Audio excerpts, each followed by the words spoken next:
Olá, vamos ao nosso capítulo 4. Ele trata das instalações hidráulicas prediais contra incêndio. Aqui faltou contra incêndio no título, mas tudo bem.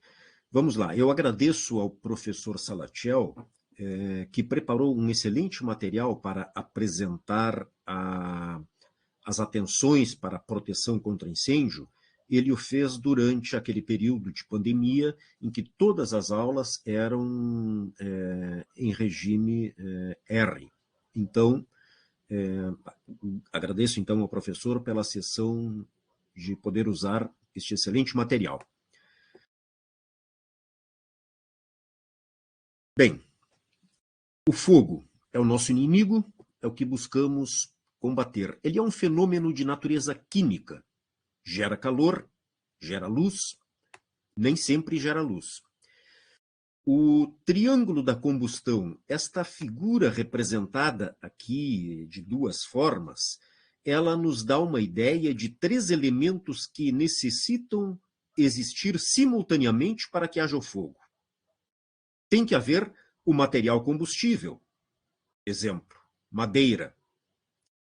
Para que a madeira comece a arder, deve haver calor. Se nós colocarmos uma madeira no forno e aquecermos gradualmente, chegaremos a uma temperatura em que a madeira se inflama. E a chama vai continuar a arder enquanto houver o chamado comburente, subentenda-se, oxigênio. Por esta razão, para que tenham claro que comburente é sinônimo de oxigênio, que aqui ficou esta versão da figura em preto e branco. Então, nós precisamos, para que o fogo exista, combustível, madeira, gasolina, papel, calor e oxigênio. Bem, vamos ver então. O oxigênio, ele é o responsável para que as chamas persistam, para que se intensifiquem. Então, quando nós temos incêndio, por exemplo, num material combustível que está acondicionado em um recipiente, que seja, por exemplo, um tonel com resíduos plásticos, lixo, papel, ardendo. Nós podemos pegar um cobertor molhado, por exemplo, uma lona molhada, e sobrepormos na boca do recipiente. O que vai acontecer com isto? Nós vamos eliminar o acesso ao comburente, certo? O oxigênio, que é o comburente, não vai mais chegar ao fogo, porque uma vez coberto o fogo, rapidamente aquele fogo que está num ambiente fechado exaure, elimina todo o oxigênio e o fogo é debelado. Eu não vou fazer a experiência aqui, mas quando eu era criança eu até fazia. Colocava um algodão com álcool dentro de um copo, tocava fogo, colocava a mão e antes que eu me queimasse, o fogo era debelado. E a gente sentia uma sensação de vácuo forçando a palma da mão. Por quê? Porque lá, naquele ambiente acondicionado, gerou-se um ambiente com uma pressão menor do que a atmosférica. Então, uma das formas é eliminar o comburente, que é o oxigênio. Nós o fazemos cobrindo o material que está ardendo com algo não combustível. Evidentemente que eu não vou cobrir com papelão. Outra forma, nós vamos afastar o material. Se nós temos livros, alguns começando a arder, o que seria o caso numa estante, nós podemos retirar aqueles livros que já estão ardendo. Retiramos então o material, combustível, antes que o fogo se propague aos livros que estão nas proximidades. Há uma outra forma ainda de debelarmos o fogo, afastando o calor. Então, como que nós fazemos isto? O terceiro método de extinção, nós eliminamos o calor, aspergindo água. A água pode e deve ser lançada sobre madeiras, sobre livros, agora, nunca sobre um material combustível, porque a água, em contato com gasolina ardendo, em contato com óleo ardendo, ela espalha o fogo. Ela espalha o fogo. O objetivo principal de combater o fogo é salvaguardar bens materiais e vidas.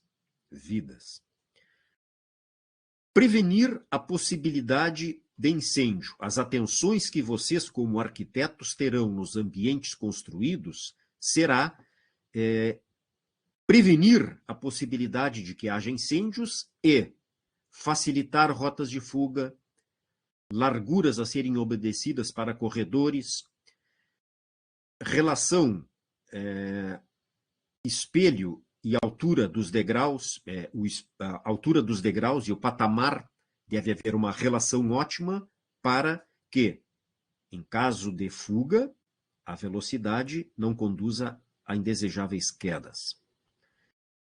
E também proporcionar meios para debelar o incêndio. Nós veremos, nesta aula, alguns meios materiais que nós usamos para debelar incêndios.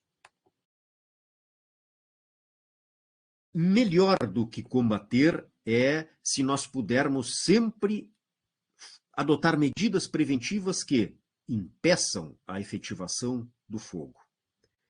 Então, o confinamento de eventuais incêndios, ele é proporcionado pelo isolamento de áreas.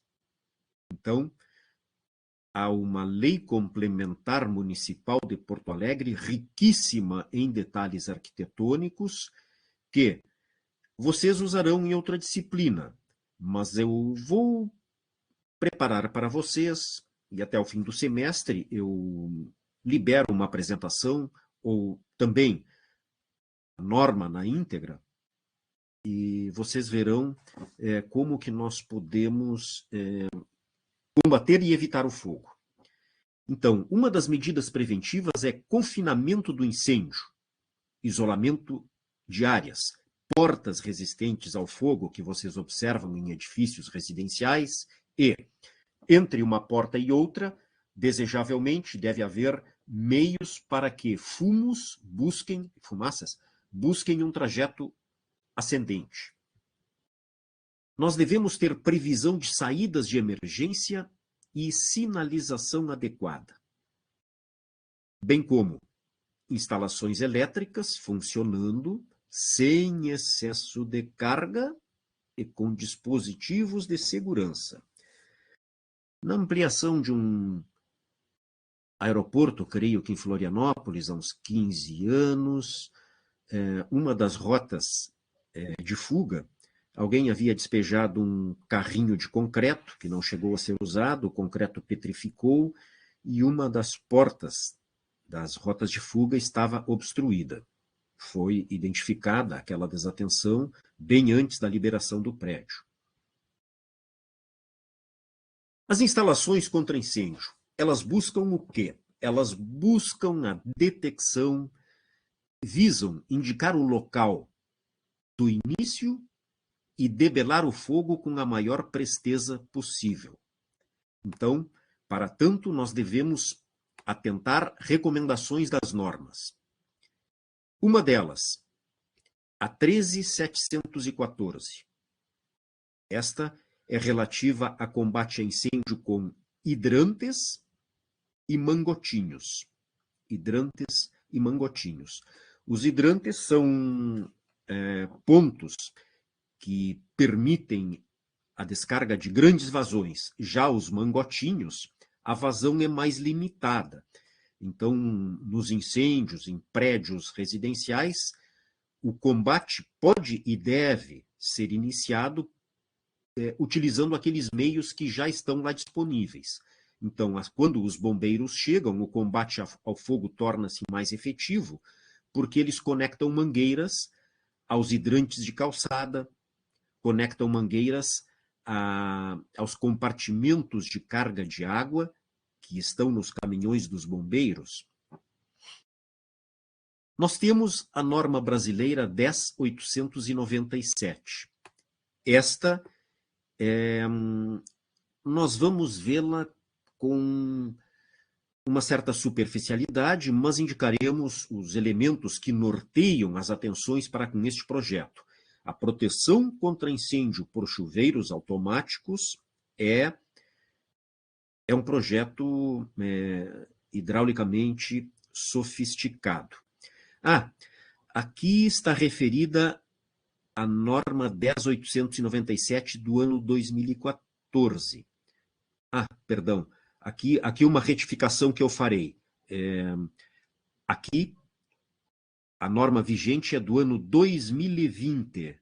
2020, tá? Tenham claro, então, aqui, ano 2020 é a que vige. A de 2014 está superada. Existem algumas diferenças. Atentar às recomendações da legislação em todos os níveis. Nós devemos seguir leis de abrangência federal, estadual e municipal. Para o combate a incêndio, vou ligar aqui mais uma lâmpada.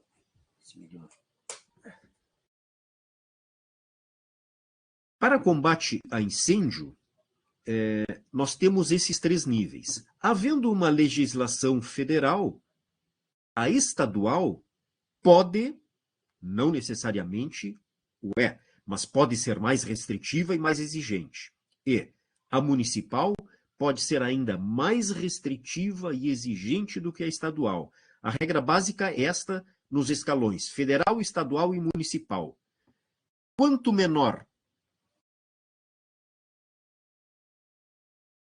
mais baixo o escalão administrativo, mais exigente pode ser este escalão. Nós temos uma lei federal, a 13.425, relativamente recente, que estabelece diretrizes sobre prevenção e combate a incêndio e desastres em estabelecimentos, edificações e áreas de uso público. Está dando um ligeiro corte aqui. Acho que deu agora.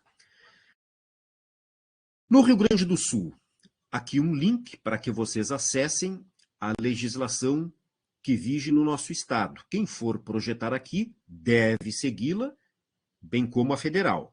E quem for projetar em Porto Alegre deve, além de seguir a legislação estadual, necessariamente atender tudo o que prescreve a nossa lei municipal 420/98.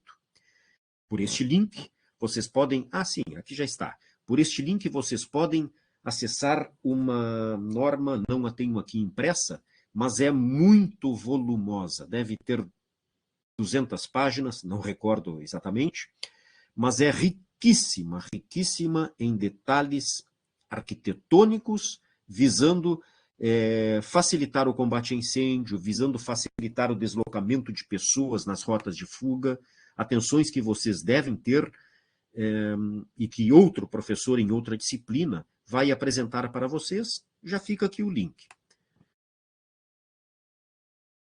Como já disse, esta é a lei mais importante para quem for projetar em Porto Alegre. Classes de incêndio. Nós devemos ter bem claro as classes de incêndio segundo a Lei Municipal de Porto Alegre, 420. Classe A, incêndio em materiais combustíveis sólidos. Madeira, papel. Classe A. Classe B, incêndio em líquidos inflamáveis, gases combustíveis, graxas. Incêndio classe C, equipamentos elétricos energizados. Incêndio classe D, incêndios em metais pirofóricos, o magnésio o magnésio, embora seja um metal, ele arde, inclusive em contato com a água. Se nós largarmos um pedaço de magnésio em cima da água, creio que ele continua ardendo. Já vi esta experiência numa aula de laboratório, creio que é o magnésio que tem esta propriedade. Posso estar equivocado. O potássio também é inflamável. E aparas diversas e pós podem ter estas características pirofóricas, fogos de artifício. Vivemos num ambiente universitário há mais de 10 anos. Um dos acidentes que mais vítimas fatais já causou, e eu tinha vários professores naquela faculdade que foram meus alunos, e eles perderam muitos alunos. A natureza da instalação de combate a incêndio, quanto ao material que se inflama. Quanto ao material que se inflama, o que nós vamos usar para apagar o incêndio? Que tipo de instalação que nós usaremos para combate a incêndio? Como que nós vamos executar as atividades de combate a incêndio? Do que dependem? Depende da natureza do material inflamado a ser debelado.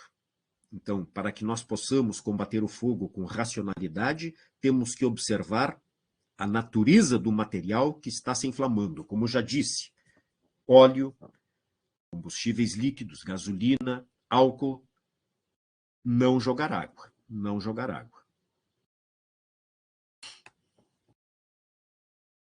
Como que nós utilizamos a água para combater incêndio? Nós temos equipamentos, e nós veremos gravuras mostrando que equipamentos são estes, que proporcionam o lançamento de um jato compacto, um jato que não se espraia. Então, este jato pode ser usado com hidrantes ou mangotinhos. Nós vamos ver aqui graficamente a diferença. Hidrante.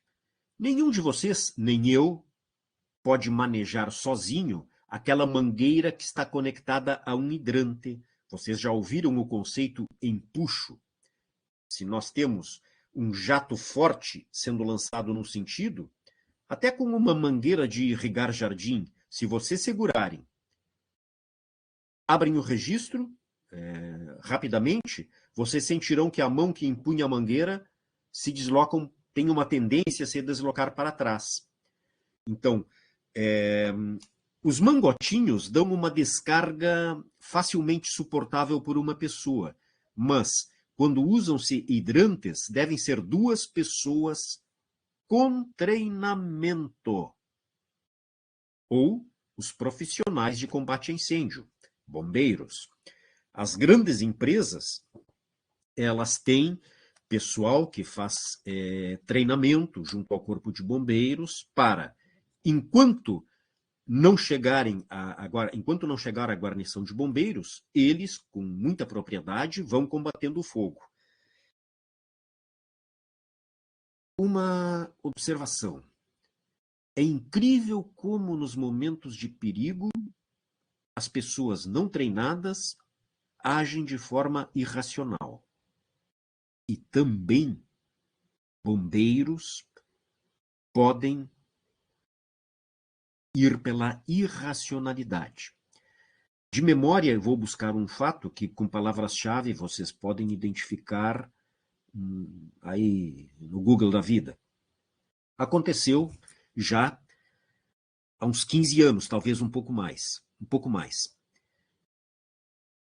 Fizeram na cidade de Moscou, a cidade está em voga agora, ataques de drones, fizeram na cidade de Moscou uma gigantesca torre de comunicações e lá no topo havia uma plataforma para que se tivesse uma visão panorâmica da cidade, talvez até uma plataforma que girasse, e conferindo as atenções para com o projeto como um todo e como combater incêndios, se todo o material estava bem instalado, 2 integrantes do Corpo de Bombeiro de Moscou estavam lá no topo da torre e começou um incêndio a uma meia altura, ou na base, não recordo bem. Qual foi a imediata atitude dos 2 bombeiros russos?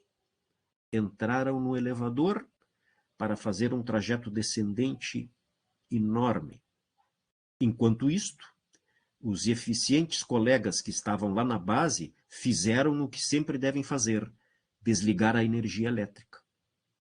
O elevador parou, com os 2 bombeiros no interior, e eles perderam a vida pela asfixia com os gases. Às vezes me ocorre alguma notícia que foge do que está sendo exibido. Bem, além de jatos compactos, nós podemos dar uma divergência no jato. Nós podemos aspergir em uma área mais abrangente. A chamada pulverização da água. Então, nós temos aspersores, alguns deles que são de operação automática, os sprinklers ou chuveiros automáticos.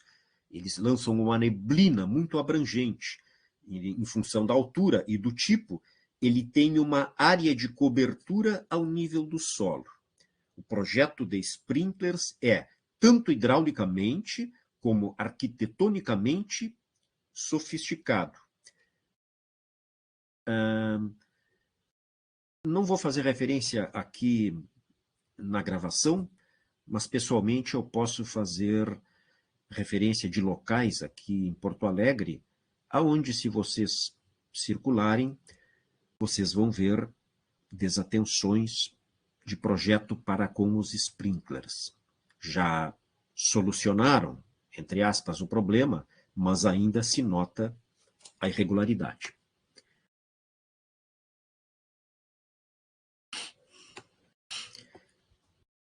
Quem quiser, assista à próxima aula. A próxima aula seria não presencial, mas eu vou avisá-los que provavelmente eu dê a última aula do mês de agosto presencialmente. Bem, esta norma 13.714, ela fixa condições mínimas para dimensionamento dos sistemas. A instalação, sistemas para combate ao fogo com hidrantes e mangotinhos.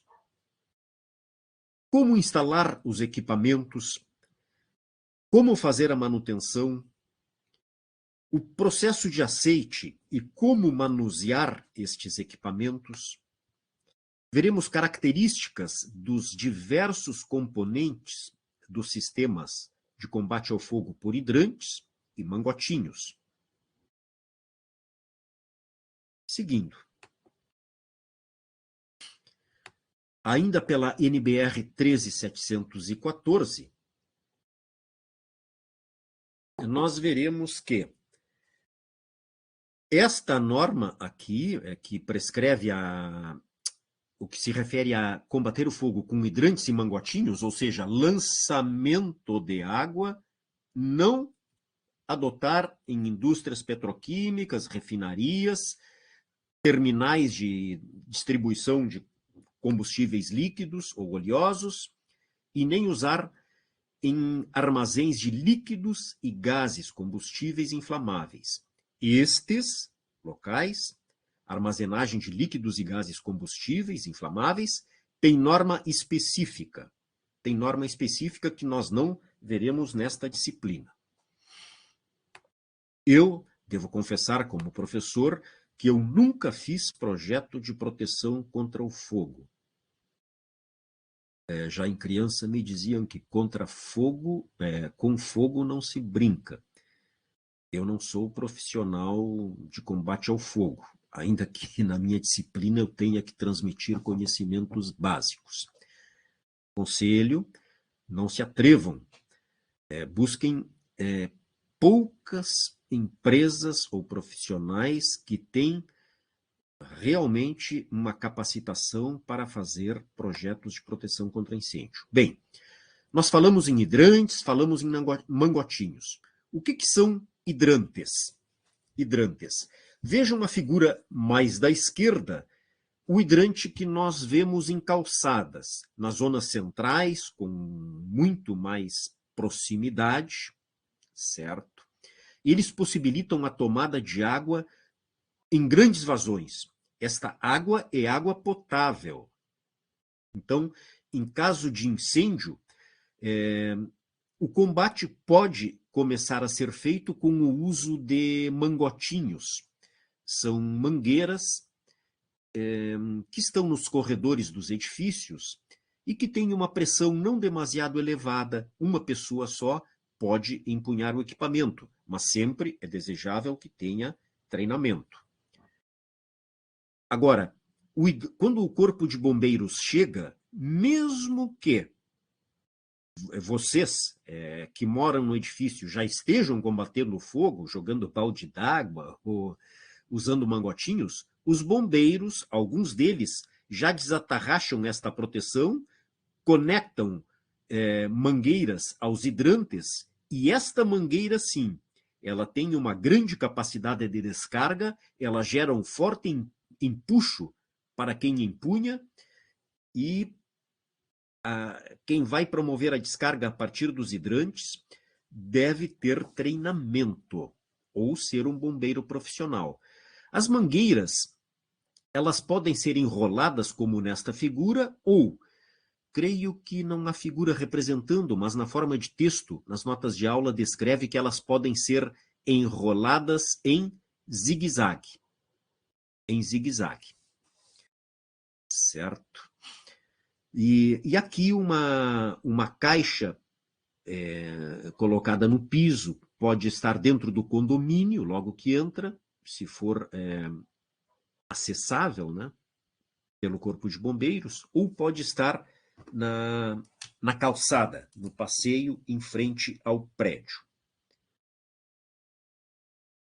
Seguindo. Hidrante. Aqui, esta mangueira, ela está conectada ao hidrante, que tem uma grande capacidade de descarga. O hidrante, ele permite o quê?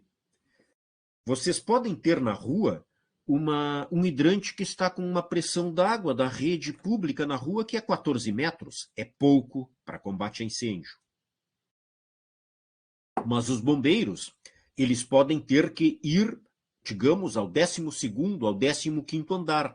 Se ele chegar com esta mangueira que vocês veem, conectada ao hidrante, assim, e a pressão na rede é 14 metros, ele só vai largar um jato fraco no 3º andar, mas ele precisa de um jato forte.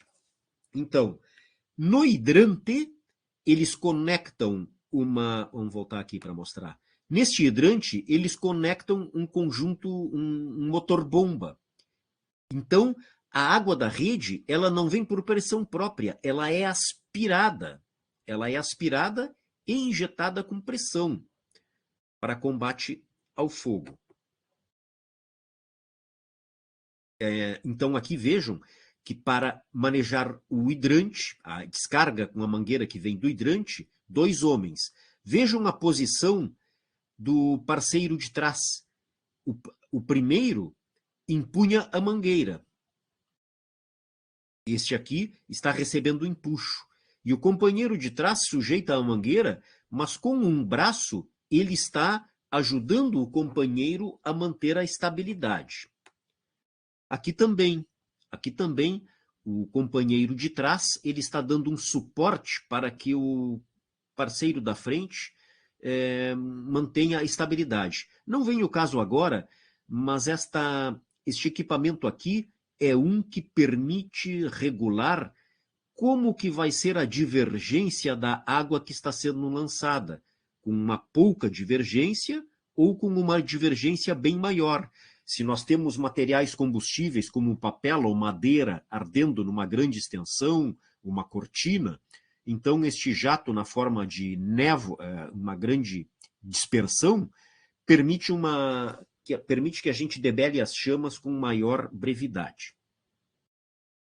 Talvez eu esteja falando meio rápido. Agora, mangotinho. Esse é para vocês. Esse é para mim. Ah, o bombeiro está demorando? Bom, então... uma coisa que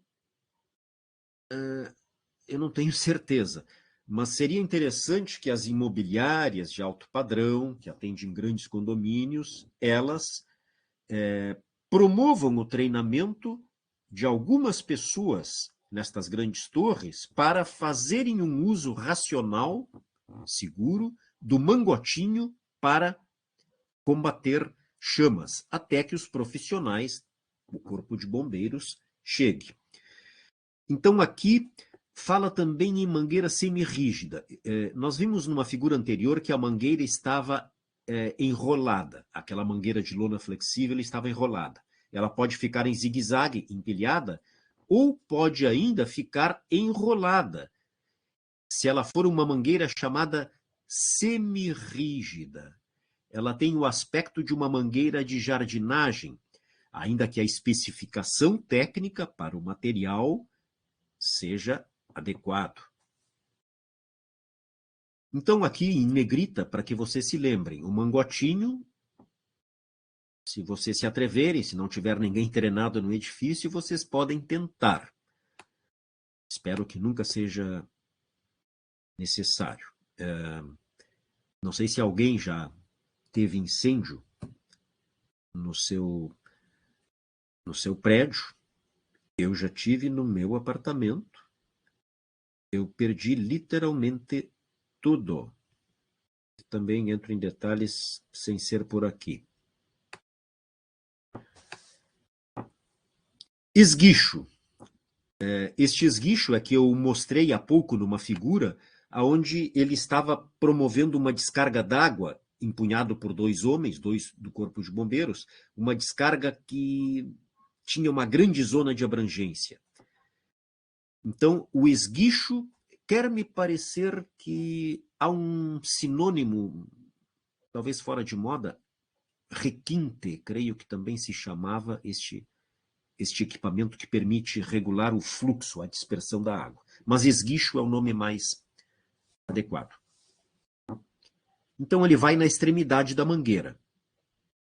Eu posso ter um jato compacto ou abrangente.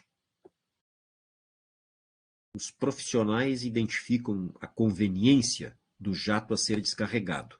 Nós já vimos na disciplina, no começo, detalhes de reservatórios, e nós sempre falamos da reserva de incêndio. Então, aqui, nós temos, de uma forma achureada aqui, uma água que não vai para consumo no prédio. Se faltou energia elétrica e não está chegando água pela tubulação de recalque, não está entrando água, a gente vai gastando a água para consumo. Quando chega aqui, falta água para o nosso banho. Mas, se ocorrer um incêndio, estas tomadas rente ao fundo é que captam a água desta zona achureada aqui. E, por uma tubulação exclusiva, vai servir coluna de hidrantes. Coluna de hidrantes. Então, isso aqui está relacionado com conteúdos que nós vimos no começo da disciplina. Aqui aparece também um tubo extravasor, que uma colega nos mandou uma imagem que ela registrou, um extravasor de um edifício vizinho ao dela, jogando água fora. Abrigo. Compartimentos embutidos na parede, ele pode ficar com a porta ao nível da parede, ou ser chumbado, digamos assim, na parede, ficando aparente. Um cuidado. Sempre que nós formos colocar uma caixa externa à parede, fixada na mesma, a largura útil que vai ficar não deve ser menor do que a largura mínima exigível para a rota de fuga. Corredores de edifícios são rotas de fuga. A passagem na escada são rotas de fuga. Então, se vocês fizerem o prédio com a largura mínima exigida, parede a parede, vocês não podem colocar a caixa de incêndio externa. Vocês vão criar um gargalo. Isto dá problemas no habite-se. Há muito tempo atrás, um grupo de pessoas que tiveram uma ligação com a URGS fez um projeto de um edifício e o edifício ficou com um gargalo na rota de fuga. O gargalo não foi facilmente solucionado. O prédio ficou alguns anos pronto, sem ter um ocupante. Pessoalmente, a gente conversa. Então, aqui esses abrigos abrigam os esguichos, os carretéis, que ficam aqui acondicionados. O material que vai aqui, o material metálico, ele é de alto valor, é bronze, é pesado. Então, em condomínios assim, bem populares, já ocorreram roubos do material metálico que fica aqui abrigado. Então, instalaram-se câmeras de vigilância e adotaram-se outras medidas para evitar o furto. Claro que nós não podemos, para evitar o furto, colocar cadeado na porta, porque senão a história complica. Dispositivos de recalque. Então, como eu falei para vocês, nós podemos começar a combater o fogo, até com um balde d'água que a gente pega do tanque para debelar dentro do nosso espaço habitacional, do nosso apartamento, debelar o fogo.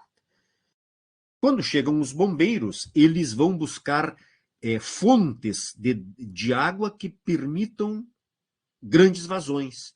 Então, eles usam estas caixas que ficam ao nível do passeio.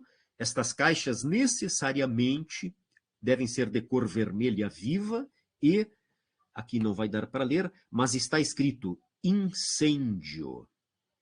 Incêndio. E essa escrita incêndio deve ser em alto relevo e não somente por tinta. Então, esta caixa ela pode ficar na calçada ou, se ficar dentro do espaço condominial, deve ser perfeitamente acessável ao corpo de bombeiros para que lá eles instalem um equipamento de bombeamento.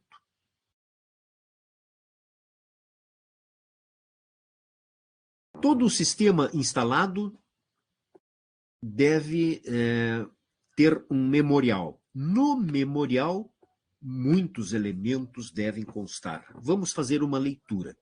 Cálculos que informem qual é a vazão que vai ser descarregada, qual é a pressão que nós teremos nos pontos de descarga, o dimensionamento que é feito para esses equipamentos de combate a incêndio, desenhos, que é a especialidade de vocês, mais do que dos engenheiros, desenhos tridimensionais. E, como eu falei, a Lei Complementar 420 de Porto Alegre irá deixar todos vocês encantados pela riqueza gráfica dos detalhes arquitetônicos que, se não forem atendidos, o habite-se não é dado. Já imaginaram? Se a relação entre soleira, espelho, não cumpre o padrão exigido na Lei Complementar 420, vocês terminam um edifício e o habite-se não é dado. Casos já houveram. Exige uma mão de obra bem grande esta correção. Plantas, cortes, plantas, desenhos isométricos, tridimensionais, para representar toda a tubulação, o caminhamento dela, que tipo de material, recomendações para a manutenção do equipamento, e deve haver um fluxograma de instalação de todo o sistema, todos os seus esquemas de funcionamento e operação.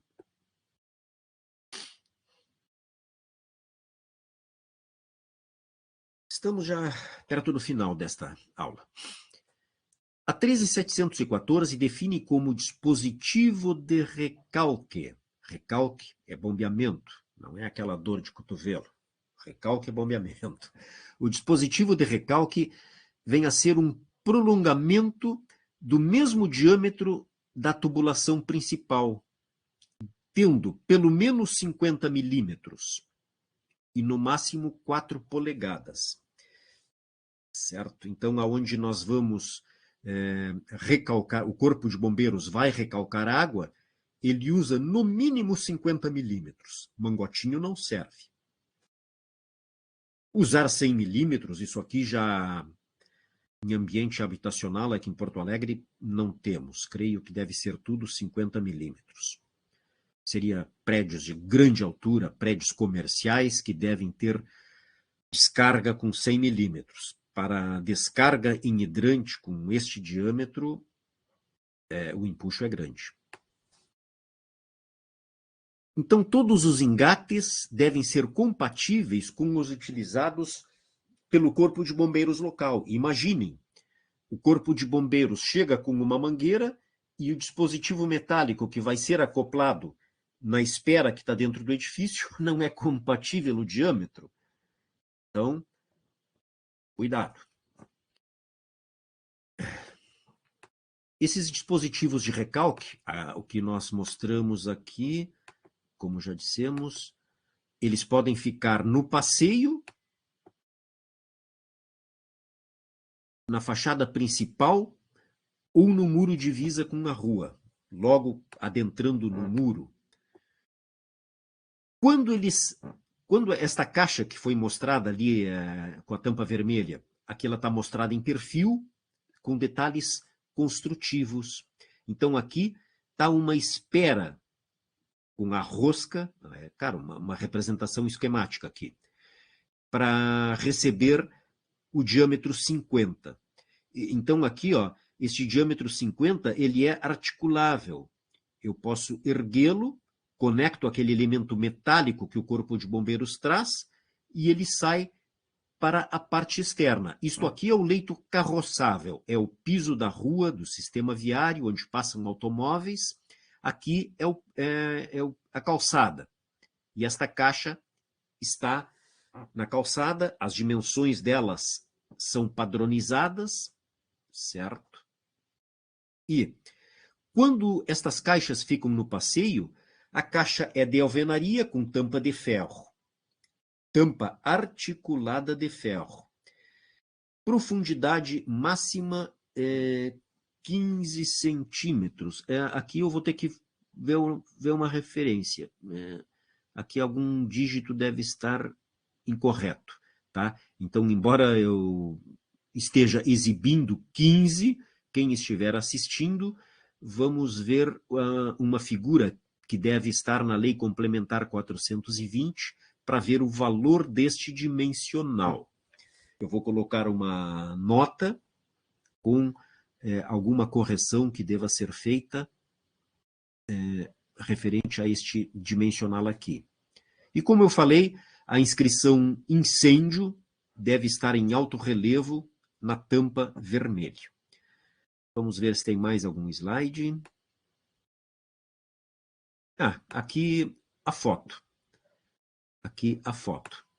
Então, nós temos aqui a opção, eu falei como sendo articulada, mas não, ela tem espera numa direção de saída horizontal e outra inclinada a 45 graus, ou uma outra inclinação que está indicada na figura em perfil, que eu volto a exibir aqui, 45 graus.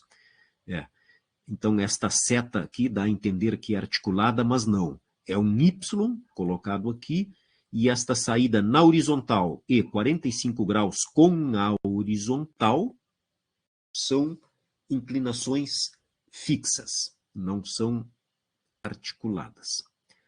Vamos ver se terminamos ou não.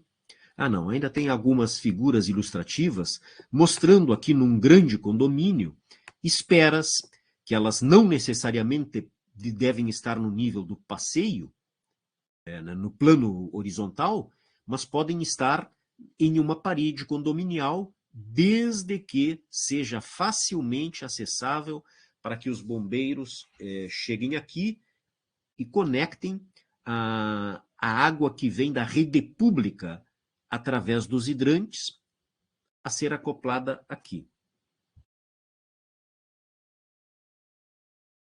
A tubulação do sistema dentro de um prédio não deve ter diâmetro menor do que 65 milímetros. Tubulações aparentes, como aqui representa a foto. Toda tubulação aparente de combate a incêndio deve ser de cor vermelha.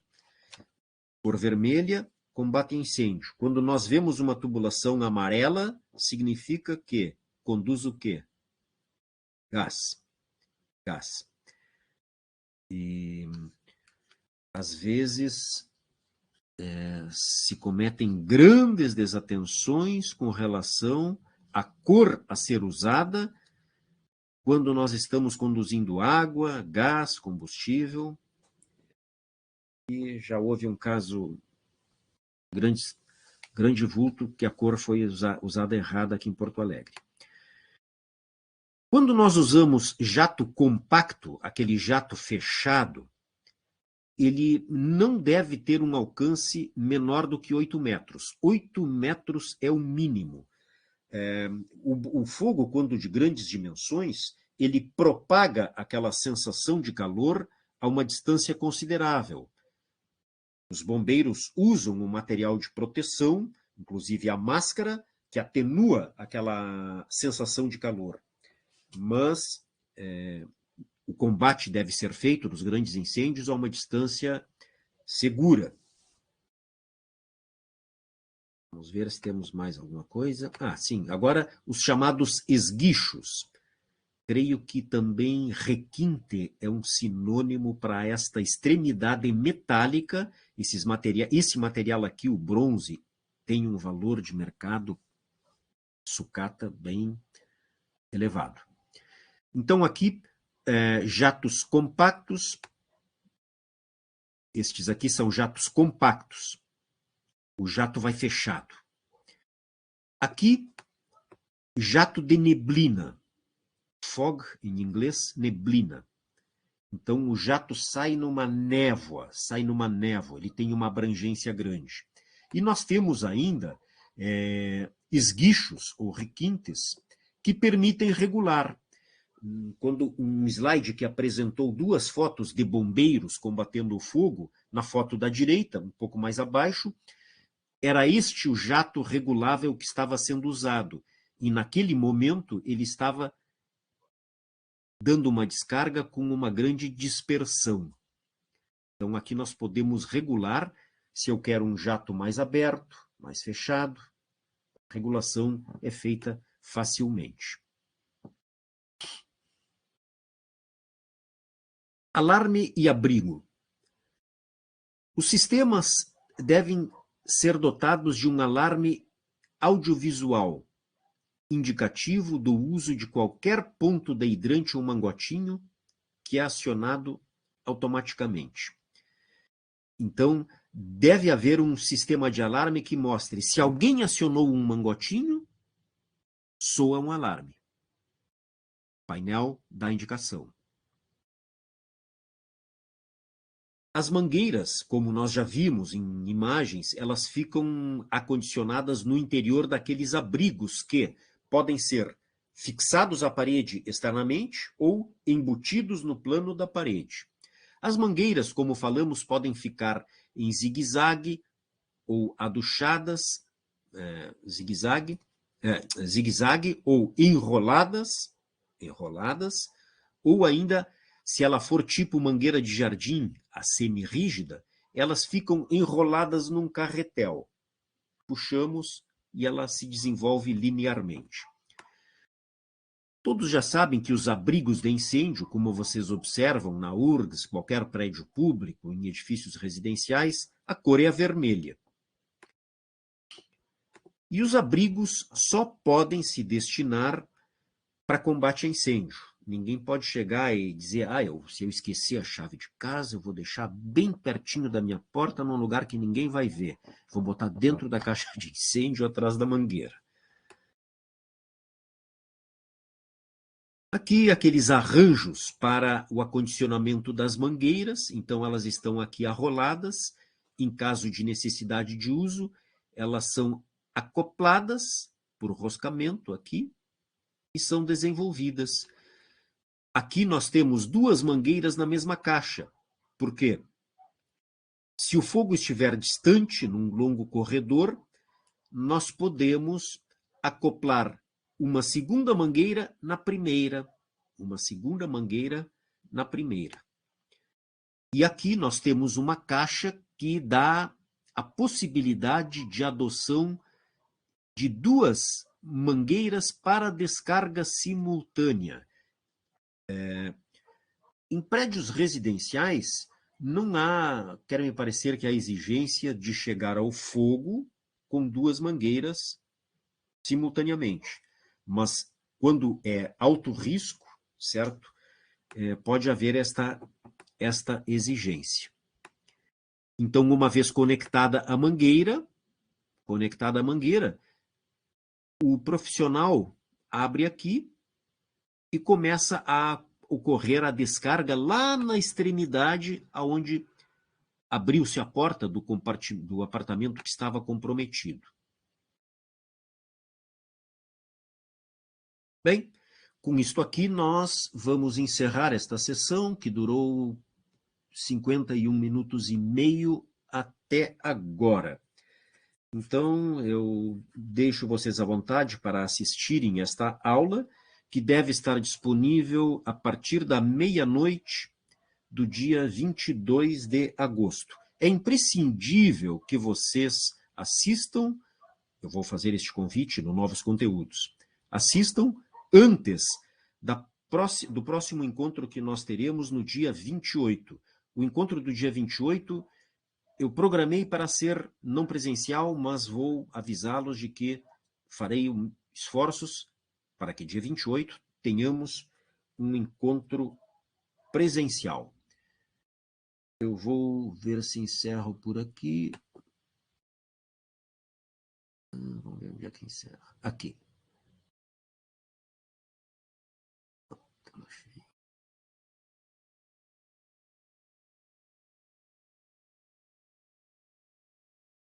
Encerrar a sessão. Até, pessoal, até o dia 28.